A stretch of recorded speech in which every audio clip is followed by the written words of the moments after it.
and there have been significant shifts in the race to become the next president of the United States after Donald Trump's main rival, Nikki Haley, pulled out of the contest. It means the rematch between Joe Biden and Donald Trump is almost certainly on the cards, with Trump saying he's willing to debate his opponent in the lead-up to November's election, something he has never done before during Republican primaries. Well, Joe Concha is an American political columnist and joins us now live from New Jersey.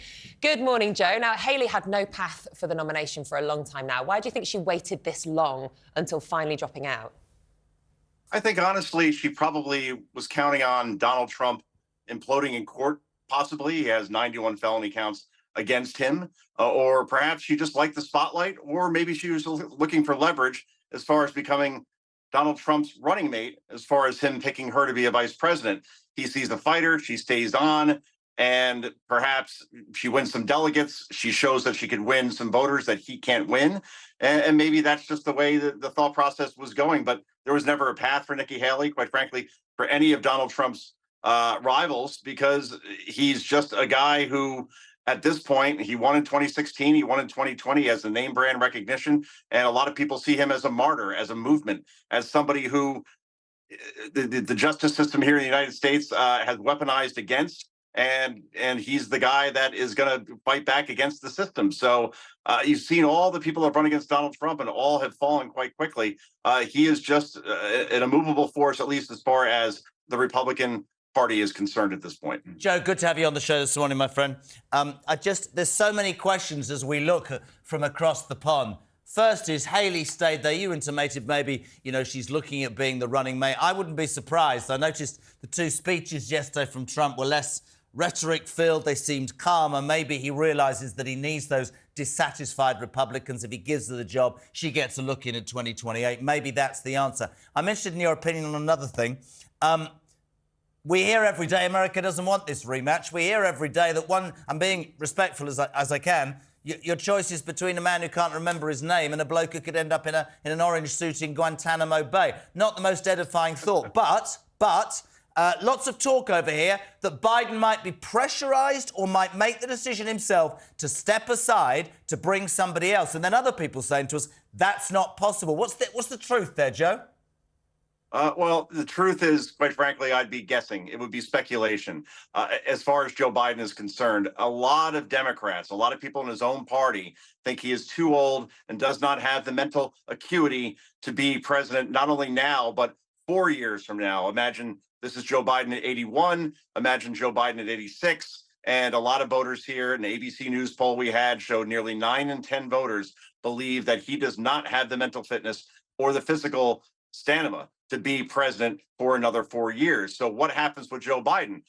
As you said, there's two scenarios. One is that he is replaced on the ticket, which it's getting pretty late around here already as far as doing that, or he stays in and loses to Trump because too many people, again, don't think he's up for the job. So you're right, though. Overall, 6 in 10 Americans are not happy that this is the rematch between Biden and Trump. One is seen as too old. The other one is seen as somebody who could very well be taking the oath of office from a jail cell. So that's the choice now that America is faced with at this point, and it's not one that many are proud of at this point. We'll put it that way. I can understand.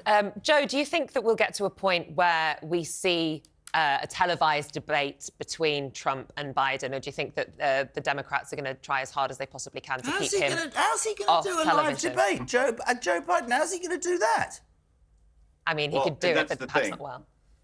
Yeah, well, Joe Biden will be giving the State of the Union tomorrow night, or tonight, I should say. We're already at tonight.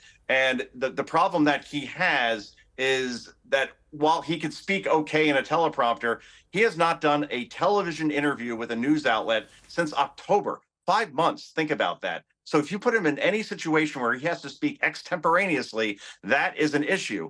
And a debate goes on for 90 minutes, unscripted, the type of place where he can't refer to a teleprompter or note cards. And his handlers are petrified of putting him in that situation because his age and his memory could be exposed. So there is a lot more talk now, and even the White House press secretary just yesterday would not commit to Joe Biden debating Donald Trump. For Trump's part, he wants to debate tomorrow. He wants to do four debates with Joe Biden and wants one as soon as possible. The White House will not commit to anything at this point, and that is very telling that they won't put the incumbent president of the last 3 years, a vice president of 8 years, a senator of decades on a debate stage, or at least they won't commit to it because they're afraid, quite frankly, that when he does speak outside of a teleprompter, it's cleanup on aisle 5, 15, 24, and 28. Joe, honestly, mate, thank you so much.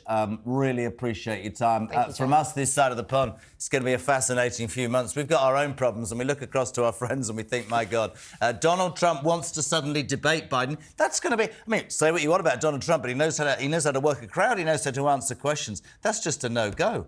Is he going to pull out, Biden?